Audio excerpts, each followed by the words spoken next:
ইস্তেঞ্জার 8টি সুন্নত। ইস্তেঞ্জার 8টি সুন্নত। বাম পা দিয়ে প্রবেশ করা, জুতো স্যান্ডেল পায়ে রাখা।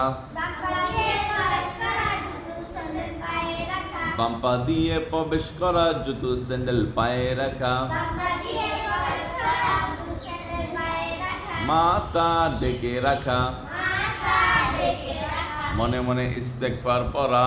মনে মনে ইস্তেগফার করা। ঢিলা কুলুপ ব্যবহার করা। ঢিলা কুলুপ ব্যবহার করা। পানি খরচ করা। পানি খরচ করা। ডান পা দিয়ে বের হওয়া, আগে পরে দোয়া পড়া। ডান পা দিয়ে বের হওয়া, আগে পরে দোয়া করা। ডান পা দিয়ে বের হওয়া, আগে পরে দোয়া পড়া। ডান পা দিয়ে বের হওয়া, আগে পরে দোয়া করা। ইস্তেঞ্জার কয়টি সুন্নত? ইস্তেঞ্জার 8টি সুন্নত। তাহলে আমরা ওয়াশরুমে ঢুকবো বাম পা দিয়ে, আর বের হবো কি পা দিয়ে? ডান পা দিয়ে। খেয়াল থাকবে।